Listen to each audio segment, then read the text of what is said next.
intervalos fazendo piada pra todo mundo. Eu narrava jogos como o Paulo Bonfá e o Bianchi faziam, que eu era muito fã, sou fã, mas naquela época eu era fã do Rock Bola, então eu narrava os jogos da faculdade, como eles narravam, da MTV, sacaneando né? as pessoas. Da MTV.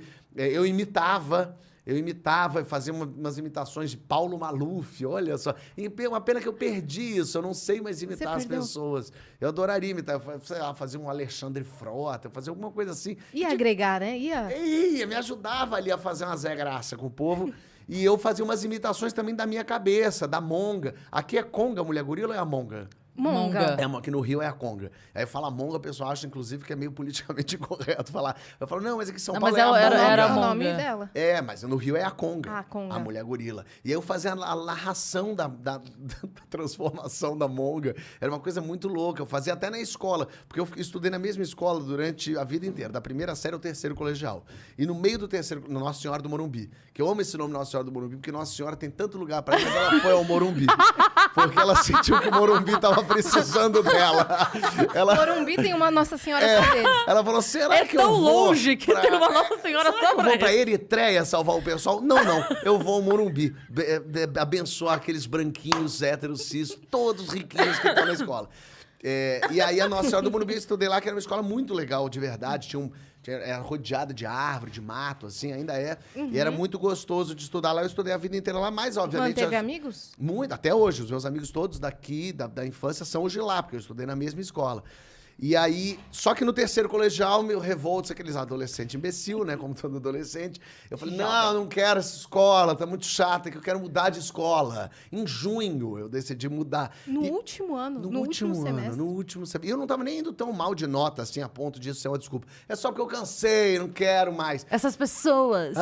E aí eu fui... Há 30 anos com os caras. Só que escola aceita alguém em junho do terceiro colegial? Só a mais podre aceita, só as piores.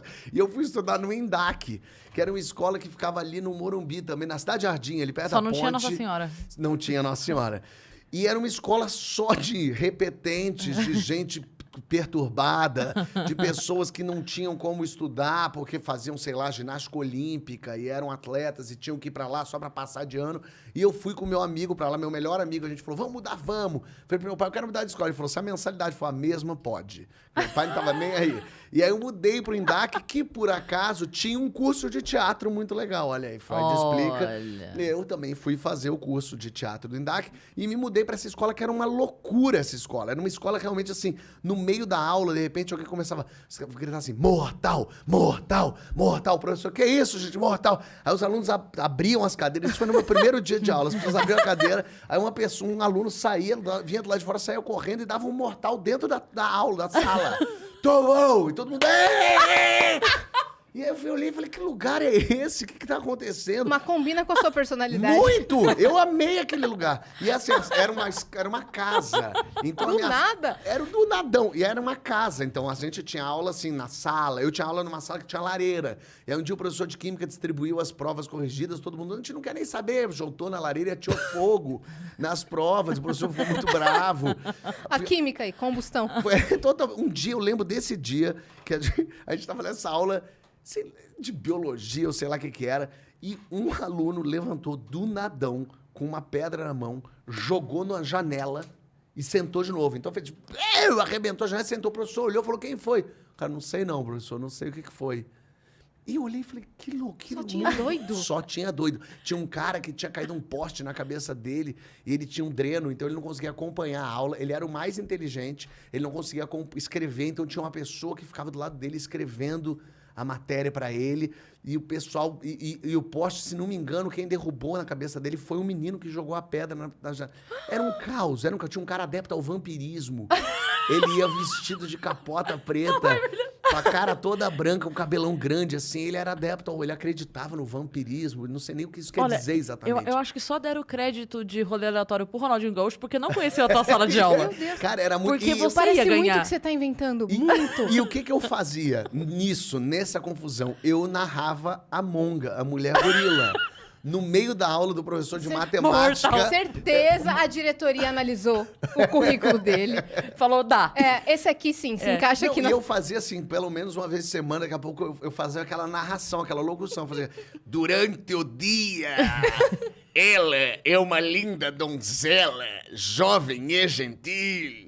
Mas quando a luz do sol se Jovem e extingue, gentil. ela vira a monga. Aí eu fazia, calma, monga. Peguem 1 quilo de alimento não perecível e fuja para as colinas. Eu fazia isso no meio da aula aos berros. E as pessoas amavam isso e achavam muito louco. E eu lembro de um dia que a diretora bateu na sala de aula e abriu a porta e falou, Fábio, tudo bem? Desculpa atrapalhar a aula, gente. É que o MEC tá vindo aqui para fazer a avaliação. Você pode só hoje não fazer a monga? E eu falei, posso, Falou claro. pro menino, não joga pedra hoje, por favor. Não vem de vampiro. E o melhor foi que daí, eu falei, tudo bem, todo mundo achando muita graça. Aí deu umas 2 horas, ela abriu e falou, eles já foram, se quiser fazer, pode. Essa era a loucura. A diretora não queria que eu fizesse a monga naquele dia. Então essa foi uma escola... Não, mas até eles irem embora. Até Depois eles irem pode. embora. Isso eu achei Tranquilo. muito bacana da parte dela. Aí você se formou ali, foram só 6 meses. Foram só 6 meses de muita diversão. A gente ia, eu e esse outro menino, a gente ia na recepção, a gente falava, oi, eu queria... E a gente ficava parado assim, os dois, e a recepcionista falava, o quê? O que foi? A gente... O que foi? E a gente ficava 1 minuto parado na posição, e seguia depois e falava com ela, e ela não entendia nada o que era aquilo, a gente ria muito, a gente era imbecil, lógico. O jovem TikToker tá fazendo dinheiro com isso. Tá vendo? E eu naquela época, nada. Só criando... Que falta nos só fez no risadas. celular. E aí eu me formei nesse troço e fui pra faculdade. Eu lembro que quando eu voltei na outra escola antiga pra conversar com os meus amigos, todos eram da outra escola. Mas lá você fez teatro nessa escola daí. Nessa eu fiz. Fazia à noite um curso meio pré-profissionalizante. Assim, mas fazia 3 vezes por semana. Me apresentei. Pessoas foram me ver fazendo abajur lilás. De Plínio Marcos eu fazia. A bicha master, que era dona do lugar. Maldosa, malvada. E é uma coisa muito louca, porque eu não sei por... é lógico, é porque eu era ator e não sabia. Mas quando... Tudo isso pra dizer... Você vê que eu respondo longamente. Tudo isso pra dizer, quando eu fui ao programa do Jô naquela tarde, eu fui com a faculdade, porque as pessoas da faculdade já sabiam que eu era engraçado, já sabia que eu gostava de aparecer, de fazer as piadas. Eu, no intervalo das aulas, eu ficava contando... Eu ia de grupo em grupo fazendo as minhas imitações dos normais. Eu escrevia texto dos normais e eles falavam, Fábio, conta aqui pra gente. Aí eu fazia ali um texto que eu tinha escrito da minha cabeça, do Rui e da Vani, fazia, eles riam muito, que maravilha, haha. E aí eu ia pra um outro grupo, que ficava ali no meio da quadra, e aí fazia pra outro grupo, eu fazia, sei lá, pra uns 10 grupos, umas apresentações assim. E como eles sabiam que eu era essa pessoa, aí um dia eu tava indo embora, e aí o cara me parou na quadra e falou, Fábio, amanhã a faculdade vai lá no Jô, assistir o programa, você não quer ir não? Aí eu falei, lógico, pô, o Jô, incrível, tá? Ele falou, de repente você pode fazer lá. E eu falei, não, então entrega seus textos pro Jô. Assim, eu pensei, pode ser legal entregar os textos pro Jô. Aí eu fui pra casa, imprimi os textos, no dia seguinte fui lá na faculdade e fui com os textos na mão e eu queria até achar isso, uma fita VHS que eu tinha gravado. Oh, meu Deus. Eu fazendo o Rui e a Vani. Pra mostrar. Pra mostrar, pra dar pro Jô e tal. E aí eu sentei na cadeirinha pra ver o Jô lá entrevistando pessoas e tal. E aí na hora eu pensei, cara, o Jô não vai ver isso. Imagina se o Jô vai pegar minha VHS do moleque que ele nunca viu na vida. O carro dele para na porta do estúdio. Ele não vai ver a minha VHS. Entendeu? E aí eu, nesse meio tempo, falei assim, realmente não adianta eu entregar isso pro Jô, não vai adiantar nada. Então eu vou pedir pra fazer lá na frente. Realmente é uma pessoa que não tinha a menor noção. Hoje, tendo um programa, eu penso, que loucura. Imagina se alguém me pede pra fazer lá na frente um negócio, o caos que tem que pedir autorização. E aí eu escrevi num papelzinho, eu rasguei meu texto, assim, escrevi num papelzinho rasgado, assim, Jô, gostaria de ter uma chance de mostrar um texto de minha autoria, baseado nos normais. E aí, quando deu o intervalo da gravação, eu saí do meu lugar correndo e fui lá até o Jô. A produção ficou apavorada, eu cheguei ao Jô, dei o bilhetinho, abracei o Jô, ele, tudo bem, Jô, tá aqui, obrigado. E aí a produção, ainda dei sorte que a produção não me expulsou, porque não deveria ter me expulsado de lá. Claramente, falou, amigo, você não pode fazer uma coisa dessa e tal. Me devolveu para um lugar, porque já estava no tempo de voltar a gravar. Foi no impulso, assim. Foi no impulsão, e eu pedi para fazer lá na frente. E aí eu voltei para o lugar, eu peguei o Jô num ótimo dia, o Jô leu aquele bilhete, deve ter achado curiosíssimo. E aí começou a filmar, eu vi ele conversando meio com o diretor ali, e aí começou a filmar. E ninguém viu que tava filmando, tava todo mundo conversando, que ele fez, gente, por favor, aqui. Eu recebi aqui um bilhete. E aí eu falei, caralho, ele vai ler meu bilhete. Fábio, é isso mesmo, Fábio? Eu tava ali, é isso mesmo, ele queria uma chance de fazer. Ele falou, bom, então tá bom, introdução pro Fábio. E a banda começou a tocar. Quando a banda começou a tocar, é que eu entendi, tá gravando. Porque eu achei que era, o Jô tá lendo aqui pra dizer, Fábio, depois você faz e tal. Sim. Nessa hora, onde tava seu cu? Por enquanto... Em que lugar do planeta? Ainda tranquilo. Eu fui ficando quente, assim. Eu fiquei quente. Eu lembro da sensação de estar ficando quente. O Jô me chamou... Mas eu fazia tanto aquela imitação dos normais, aquele texto que eu fiz lá, eu fazia tanto, que eu fazia ele já mecanicamente. Era mais uma zoeira. Era mais uma zoeira. E a minha faculdade estava lá. Eles estavam muito... animadíssimos. Então, você tinha um bom material e você tinha torcida. Então, você estava um pouco ajudava. mais... Sim, bom material na minha cabeça, obviamente, que funcionava ali, porque eu nunca tinha escrito nada. Não, mas eu digo assim, quando a gente vai escrever uma piada pro palco, você testou, funcionou Exatamente. 5 vezes, é bom. Perfeito. Então, você tinha passado um grupo, todo mundo riu, é bom. Vou fazer então, lá na frente. Exatamente. E aí eu lembro de o Jô, é você, o que você faz? Então, tá bom, o palco é seu. E ele se afastou assim... E aí eu lembro de olhar aquela plateia zona toda, e eu expliquei mesmo mais ou menos. Então vou explicar, tem o Rui, tem a Vani, então eles estão em casa. Aí eu comecei a fazer. E é meio caótico mesmo, é meio lunático aquilo que eu fiz. E a plateia levou tipo uns 30 segundos pra entender aquilo. Que eu e você pulando meio Chaves Rui, vendendo churros, né? Exatamente. Eu falava, Rui, não sei o quê. Vani acha que não sei o quê. Rui, vem para você, não sei o quê. Vani, não sei o quê. E aí eu lembro desse momento da plateia não rindo, e uma angústia minha, e de repente teve uma primeira risada. Com um palavrão, lógico. Teve um cocô, sei lá, um cagar, alguma coisa assim. Que daí teve um... Aí eu, opa, risada. Aí começou... Aí começaram a rir. E começaram a rir de cada piada que eu fazia. Eu fazia uma piada, ria. Fazia uma piada, ria. Aí o Bira riu. Aí acabou. Aí eu olhei pro lado, o Jô tava rindo. Aí carimbou, né? E aí, aí eu lembro assim, eu tava tão louco fazendo... que eu lembro dessa imagem assim, eu fora de mim, me assistindo, eu me vendo fazer aquilo, eu olhando a plateia rindo, e aí eu lembro nesse momento a ficha caindo finalmente, para usar essa expressão do século XII a.C. A ficha caiu, ali eu olhei e falei, entendi, é isso que eu quero fazer da vida, as pessoas rirem, eu quero fazer as pessoas darem risada, eu sei fazer isso. E é assim que eu me sinto inteiro. Então, eu nem pensei, eu quero ser ator. Eu pensei, eu quero fazer os outros rirem. E aí, terminou, todo mundo riu. O Jô veio, que coragem, você vai pra lá, pro teu lugar e tal. Porque noção não tem, né? Parabéns pela coragem. Isso eu gravei em junho. E aí, eu gravei em junho de 2002. Aí, eu saí de lá, imediatamente, liguei pra minha tia no Rio, e falei, tô indo pro Rio ser ator. Ela, como assim? O que é isso? Porque a família da minha mãe é do Rio. Eu sou carioca, a família da minha mãe toda é do Rio. E aí eu falei, tô indo pra aí. Eu já vi 2 escolas, eu vi a Cal na internet, a Casa das Artes Laranjeiras, de formação de ator, e vi uma faculdade de cinema, e eu tô indo pro Rio. Ela, mas você falou com seus pais já? Eu falei, não. Ela falou, meu Deus, mas você não pode fazer, vai parecer que eu que tô falando pra você vir pra cá. Eu falei, não, eu tô indo, eu vou arranjar uma casa. E aí minha tia falou, não, você vai morar aqui comigo, eu vou dar um jeito aqui. Eu falei, não, mas não precisa. Não, claro que você vai morar aqui, mas fala primeiro com seus pais. E aí eu fui avisando as pessoas, eu deixei meus pais por último, e foi muito curioso, porque esse meu jeito de ser, de fazer teatro, de ser engraçado, de narrar coisa, de fazer a monga, meus pais não faziam a menor ideia disso. Então, quando eu falei pra eles... Em casa você não era assim. Não, eles tomaram um susto. É como se agora a Cris amanhã falasse pra você, então, eu vou virar veterinária, tô indo embora. Aí você vai falar, mas da onde? Não, eu tenho uma clínica há 8 anos. Há 8 anos eu cuido de cavalos, eu castro boi. Aí você, caralho, como assim? Então, meu então pai... foi até bom você tocar nesse assunto. E aí meu pai, eu lembro, meus pais eram separados, ainda são, e aí eu fui falar primeiro com meu pai, e aí eu falei, eu vou fazer pra você o que eu fiz no Jô. E aí eu imitei, fiz os normais pra ele. E eu lembro dele falando assim, ele falou, olha, eu não sei se isso é bom ou ruim, eu sei que isso é igual ao que eu vejo na TV. Então, eu acho que você tem que fazer isso que você quer mesmo. Nossa, que incrível. Ele falou, agora é a hora, vai, você tem 18 anos, erra, qualquer coisa você volta. E aí eu fui falar com a minha mãe, que também tomou o maior susto da vida dela, falou, como assim? E aí eu imitei também pra ela. Eu falei, é isso que eu quero ser ator. Ela falou, mas você vai fazer o que com a faculdade? Vai trancar? Eu falei, não, eu vou abandonar, eu vou embora da faculdade. Não, mas é bom ter, eu lembro das minhas tias falando, não, mas não é melhor de repente, porque lógico, você não incentiva nenhum jovem a ir embora e largar tudo. Você é fala, bom ter um plano B. Claro, é bom ter um plano B. Eu falei, não, vocês não estão entendendo.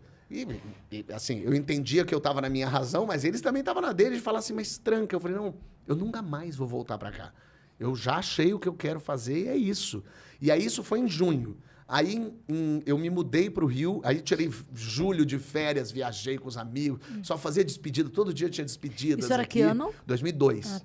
Nossa, 2002. E aí- Em junho te dá umas loucuras, né? Em junho é a coisa que me... Menino, vamos sempre tomar cuidado com esse mês, tá? Junho o sol tá em É gêmeos. o seu aniversário, né? Meu aniversário é 1 de julho. Então, é o seu inferno astral. Ah, pode ser. Mas Então. foi meu céu astral. E aí aí em agosto, eu lembro de... Na verdade, o meu mês é agosto. Depois eu vou explicar pra vocês. Tá. Cachorro Aí eu louco, fui né? pra agosto, eu fui pro Rio, eu cheguei no domingo à noite, eu fui de carro, levando minhas tralhas toda. Aí eu cheguei lá, domingo pra segunda, eu cheguei na segunda-feira, tipo dia 5 de agosto lá. E já tinha aula no primeiro dia de aula de faculdade e da Cal. Na quinta-feira, passou o Jô. O Jô que eu gravei lá em junho não passava. Não passava. E eu ligava pra Globo, vai ter, não vai ter? Ó, Fábio, é um programa gravado, a gente não sabe. E eu não sabia nem se a minha parte é ao ar. Porque eles Sim, podiam cortar. Ele podia ter adorado, mas não cabe no programa. E eles, depois de eu ter ligado 30 vezes, também falaram, tira esse moleque. E aí foi ao ar, na quinta-feira, passou. E o Jô era o YouTube da época. Todo mundo via Sim, no Jô as sim. coisas. Melhores do mundo estão aí pra dizer, né? Perfeito, Sim. Diogo Portugal. E aí, no dia seguinte, as pessoas... Caralho, todo mundo viu. Eu cheguei na casa, as pessoas... Cara, o que foi aquilo outro? Que coisa doida. O que era aquilo? Que maluquice, que legal. E aí, na segunda-feira seguinte... Ou seja, eu cheguei numa segunda, quinta passou no Jô. Na segunda seguinte, a Globo me ligou. Fábio, a gente viu você no Jô e a gente queria que você viesse aqui fazer um cadastro. Você pode vir aqui agora, hoje? E eu morava do lado da Globo, porque eu morava no Jardim Botânico. Eu falei, tá bom, vou. E aí eu fui lá na Globo. E aí cheguei, a moça até falou pra mim, nossa, Fábio, achei que você era mais velho, que o pessoal falou que você escrevia, que você fazia imitação, fazia coisa. Ela falou, mas o que é que você fazia? Deixa eu ver aí. Aí eu fiz mais uma vez os normais. E aí a mulher viu, e no que eu tava fazendo, passou uma mulher atrás, aí ela parou e ficou vendo, terminou, a mulher, que engraçado, divertido mesmo. Aí a mulher que chegou e falou assim, cara, eu sou produtora de elenco dos normais. E eu tô indo pro Projac agora, porque tá tendo gravação. Quer ir comigo? Eu, tipo, caraca, em uma semana eu tô no Rio e de repente a produtora... Falei, quero. Ela, então vai me seguindo que eu vou conseguir a liberação pra você. Aí eu fui indo com ela até o Projac, longe pra caceta. Cheguei lá no Projac, a mulher me entrou, aí eu fui entrando, aí aqui nos estúdios, eu olhando aquilo, mágico, né? Que loucura, onde eu tô? Aí eu fui entrando no estúdio, aí a mulher... indo comigo, assim, falando, eu não vi no João, mas todo mundo falou que foi muito divertido, muito legal. Aí ela passou pelo cara da maquiagem, assim. Oi, tudo bem? Fulano. Olha quem tá aqui comigo, sabe quem ele é? Aí o cara falou, sei, o menino que foi no Jô e que fez o negócio. Todo mundo viu aqui, que legal. Nossa, Aí ela passou pela mulher do figurino, tudo bem, olha quem tá aqui, a mulher. Ih, o menino que foi no Jô e fez normais. Gente, todo mundo viu aqui, vimos e tal. Tá bom. Aí eu entrei no estúdio, tava o Luiz Fernando gravando. Ai, meu a Fernanda Deus. Torres não tava. Aí eu tava ali vendo aquilo ali, que loucura e tal. E aí terminou de gravar, o Luiz Fernando vem passando, olha pra mim e fala assim, você é o ator? Aí eu falei, não sei, porque eu não era ator. O que eu respondo? Aí eu falei, qual? Não. Ele, não, o que foi no Jô e fez os normais? Eu falei, sou ele, como é que era isso? E aí eu fiz os normais. Pro Luiz Fernando Pro Guimarães. Luiz Fernando Guimarães. E é muito doido, porque eu não imitava. Eu Sim. imitava, assim, o jeito. Aham. O texto tinha um DNA dos normais, que eu amava Mais do os personagem normais. do que imitar ele, pessoa. Eu expliquei isso, me fiz ali a imitação, juntou a equipe pra ver. E aí terminou, ele achou, você tem mais textos e tal? Aí eu tenho, tinha levado uns textos. Ele, Eu deixa imprimi assim, pro tinha Jô, mas levado. tudo bem. E aí eu levei a fita constrangedora, levei os textos e deixei lá com a produção. A gente vai entregar para Fernanda Young, para Alexandre Machado. E eu voltei para casa, a mulher, tá aqui meu contato. Eu voltei para casa, tipo assim, cara, Desacreditado. aconteci. E aí nada mais aconteceu. E aí nunca entraram em Limbo. contato comigo, limbo. Aí eu me formei na Cal, fiquei 3 anos e meio. Aí fui. Porque lógico. Mas era pra você estar lá nesse momento. Você teve um chamado, na verdade, tu foi pro Rio. A sensação que me dá ali foi a prova de que escolhi o caminho certo. Se eu Mas acreditasse agora em você alguma segura tua coisa... onda aí. Se eu acreditasse em alguma coisa, eu diria isso. É um sinal dizendo, É tipo Fábio... assim, é isso, mas ainda não. Mas ainda não. O que é maravilhoso. Essa voz pareceu a voz de Deus lá do Hermanoteu. Sim. É maravilhoso. Fábio. É o Chico Anísio, a Mas- voz de Deus. Você vê? E aí, mas foi a melhor coisa do mundo, porque realmente, assim, seria péssimo que ali eu fosse, porque eu não sabia escrever. Eu não era ator, eu não tinha nada, eu só tinha muita vontade. Então foi a melhor coisa que aconteceu foi eu me formar na escola de teatro, 3 anos e meio estudando, conhecer gente, porque eu não conhecia ninguém no Rio. Você acha que se você tivesse entrado naquele momento, se tivesse dado uma louca nela e falado, vem, você acha que você, tipo, poderia ter se queimado e ter desperdiçado uma chance? Provavelmente, porque eu era muito cru ali, eu não tinha, não sei o quanto também eu tinha a gente tem o vício da juventude, da verdade, da entrega, que é muito sedutor. Assim, quando você vê uma pessoa muito verdadeira querendo fazer aquilo com muita vontade, a gente fica meio seduzido mesmo por aquilo. Nossa, que interessante aquilo. Mas eu não tinha muito para oferecer mesmo. Na verdade, eu fui começando a aprender a escrever quando eu entrei na escola de teatro. Porque daí eu comecei a escrever uns esquetes, eu comecei a escrever umas coisas loucas. Tive contato com teatro, comecei a ir a peças, a ler Cal é peças. referência, né? A Cal é totalmente referência, os professores incríveis. Aí eu conheço o Marcos Magela, é da minha turma. Então a gente começa a fazer umas coisas juntos e de repente eu encontro o Paulo Gustavo. E aí a minha turma era eu, o Magela e o Paulo Gustavo. E aí a gente começa a fazer palhaçada, a gente fica junto, e aí a gente começa a ficar um na casa do outro e fazer as nossas maluquices. Eu vi o vídeo que você postou na época que ele estava internado, eu vi o vídeo que você postou de vocês zoando.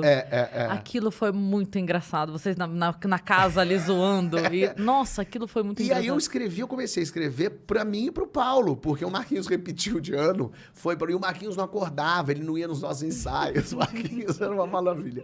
E aí eu e o Paulo comecei a escrever, eu ia pra noite, a gente estudava à noite, eu levava os escritos, porque não tinha WhatsApp. Então eu imprimia em casa e chegava lá, Paulo, olha o que eu escrevi pra gente, você é uma advogada com hipocondríaca e eu sou um mendigo, vai. E aí o Paulo lia ali na hora, a turma juntava pra ler e a gente fazia umas leituras, e o Paulo falava, não, isso aqui tem que ser desse jeito, eu mexia pra no dia seguinte levar, e a gente começava a trocar umas ideias e gravar umas coisas de esquete. E eu escrevia tanto esquete que daí umas outras, porque daí eu e o Paulo viramos meio um acontecimento na escola, porque eram os meninos engraçados, ficavam o tempo todo fazendo alguma coisa. Então as pessoas começaram, as outras turmas que tinham acabado de entrar, começaram a querer fazer textos meus.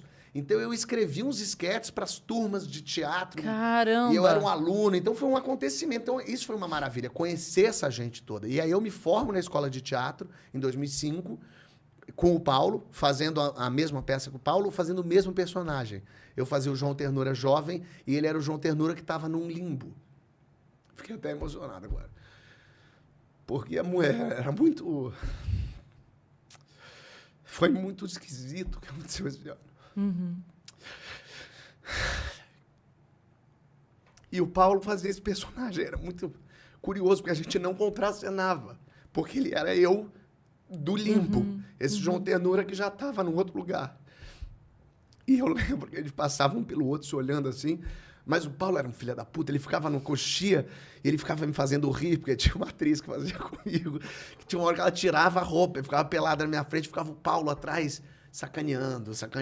Ela não via, era só me sacaneando.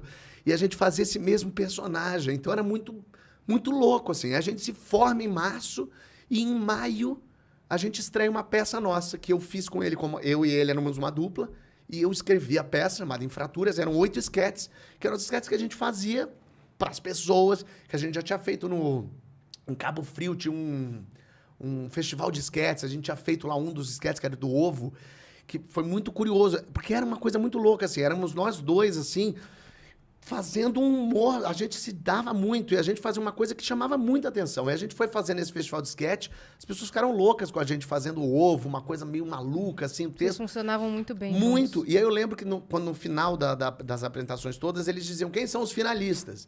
E aí tinham lá os 10 finalistas, e a gente não estava entre os finalistas, porque a gente era comédia, obviamente comédia jamais estaria entre os finalistas. E a plateia ficou revoltada. A plateia começou, ué, não tá o ovo, não tá o ovo. Todo mundo começou, ovo. Aí a gente tava lá do lado de fora, trouxeram a gente, as pessoas, o ovo. E aí os organizadores não sabiam o que fazer. E aí, gente, vocês querem o ovo? E todo mundo, Então tá, então eles estão na final também. Todo mundo, E aí botaram a gente na final daquele troço. E a gente achando uma graça louca. Ficando na casa do Marquinhos, que o Marquinhos tinha casa em Cabo Frio, com a família de Cabo Frio. Então a gente ficava na casa dele. Ele não via porque ele não acordava. Tipo isso. E a gente ficava lá. Então, assim, Foi muito louco isso, assim. Então, conhecer essa gente toda, porque daí eu vou formando o meu time também. Sim, as pessoas que eu conheço. Eu acho que isso que é muito importante de uma faculdade, é você fazer as amizades da tua área. Porque os meus amigos todos de São Paulo, que sou amigo até hoje, mas um é engenheiro, o outro é advogado, o outro é administrador. Que é bom também, humorista conhecer advogado é sempre bom, a gente sempre gosta. bom. Mas eu não era a minha turma, e de repente eu faço a minha turma. Eu tô no teatro com o Paulo Gustavo, tô ali com o Marquinhos do lado sempre. E conhecendo gente. E quem estuda teatro geralmente é porque realmente vai seguir naquilo. Médio, sabia que não? A gente, na nossa turma, provavelmente 70% um era dentista, um era médico, um era não sei o quê. Mas assim, talvez tivesse o sonho de fazer, mas a vida é muito dura. Não dá pra você... Eu tive a sorte, eu era super privilegiado. Eu morei na casa da minha tia, não precisei pagar conta nenhuma. Meus tios pagavam todas as contas pra mim. Então eu podia ficar escrevendo esquetes de madrugada, e acordar tarde, e fazer cursos e ficar fazendo maluquice com o Paulo Gustavo, entendeu? E uma outra coisa que acontece também é que, diferente de outras profissões, o ator mediano, o artista mediano, ele não consegue se sustentar tão bem. O que eu digo assim, um dentista pica, ok, ele vai ser muito pica, mas um dentista mediano, ele se sustenta legal. O artista é mais difícil se sustentar. Ele Sendo tá mediano, aí, exato, ele vai fazer, mas é muito mais difícil, né? Então, quando você conhece gente, é uma maravilha. É uma porque daí maravilha. Você conhece... Geralmente, quando eu vou assistir peça, eu adoro assistir peças de teatro, mas 80% de peças de teatro são horríveis. É horrível o teatro. Mas eu amo, eu sento na primeira fila, eu gosto até do sofrimento. E aí, geralmente... É gostoso mesmo, né? Eu amo. Você gosta de ver Open Mic? Como é que é? Open Mic, você gosta de Eu assistir? fico com aflição. Você fica mal, eu fico com aflição. Me dá agonia, mas eu vejo. Mas aí, quando você vê uma peça e tem uma pessoa muito ruim fazendo, muito ruim, não tenha dúvida, ela é a dona do espetáculo. Ela é a pessoa, essa pessoa... Ela se botou ali. Ela se botou, com certeza. Ela que juntou aquela gente, ela que tem o espírito empreendedor. Então, eu respeito por aí. Mas, geralmente, é horrível, a pessoa é horrível. O espírito empreendedor. Porque, no fim das contas, ela só tem que ir lá lutar pelas vontades e sonhos dela. E aí, eu fiquei 1 ano em cartaz com o Paulo, a gente fazendo um fracasso retumbante, lógico. Ninguém ia assistir 2 moleques que ninguém sabe quem são. E aí, mais a gente aprendendo ali, a gente meio junto, a gente meio brigava, e aí ficava meio separado, depois voltava. E aí a gente ficou esse 1 ano em cartaz e o Paulo começou a escrever um projeto chamado Minha Mãe é uma Peça. E o Maurício Sherman foi assistir ao espetáculo e me chamou para escrever para a Globo. Então, no fim desse 1 ano que a gente ficou em cartaz, foi quando o Paulo foi fazer Minha Mãe é uma Peça e eu fui escrever para a Globo. E aí, os nossos caminhos tomaram outros rumos. Assim, lógico. 2006? Isso foi 2006. E aí em 2006, o Paulo começa a ensaiar a peça. Eu fui no ensaio geral, imagina, eu era muito amigo, eu li a peça e tal. E eu fui lá escrever. E em 2006 foi quando eu estava já uns 6 meses lá no Zorra Total, escrevendo Zorra Total, que foi um momento que eu odiava assistir o Zorra Total. Eu achava muito ruim aquilo. Eu não tinha a menor graça, eu tinha até uma raiva daquilo. Mas aí quis o destino falar, você tem raiva, não quer escrever aqui não, minha linda? E aí eu pensei, talvez seja um bom lugar para eu entrar na Globo, ganhar meu dinheiro finalmente, poder exercitar. Porque quando a gente ainda é jovem, a gente tem uma prepotência de achar que a gente é o melhor, que a gente escreve maravilhosamente bem. E foi no Zorra, que tinham ali 25 roteiristas, que eu descobri como escrever em grupo.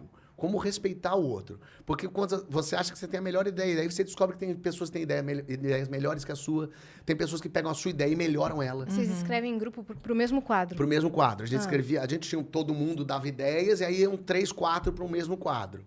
E aí escrevia Lady Kate, escrevia... Na verdade, quem vai escrever o quadro, ele só desenvolve a ideia que foi tida meio que na reunião do grupo, né? Exato. E aí eu tomava sempre... Eu tinha 21 anos, ali 22. Eu tomava a frente do computador, que eu sempre fui meio metido a organizar as coisas, sempre fui meio produtor.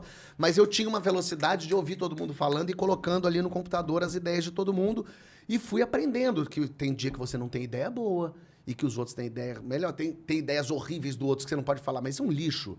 Você tem que... Como é que eu tiro desse pântano a florzinha? Como é que eu reciclo isso? Isso, mas é um super aprendizado, assim, de você não jogar fora tudo que todo mundo tá falando. E também pode ter uma puta ideia que só não entra pra TV. Também que é uma ideia que não cabe na TV. Exatamente. E até porque é político também, aquilo ali. As pessoas que têm que gostar de você para aceitarem a sua ideia, para toparem fazer a sua maluquice. E aí eu contando isso, eu sempre contei muita história, sempre falei assim. E o meu chefe era o Cláudio Torres Gonzaga, ele era o redator final do Zorra Total. E eu lembro desse dia que ele falou, isso foi, sei lá, setembro, ele falou, Fábio, vai voltar o Comédia em Pé, sabe o que é isso? Eu falei, não faço ideia. Ele é um grupo de stand-up, sabe o que é isso? Eu falei, não sei o que é isso. Aí ele me explicou mais ou menos o que era o stand-up. Você conta, não tem personagem, é você falando. E eu falei, eu acho que eu já escrevi um negócio assim.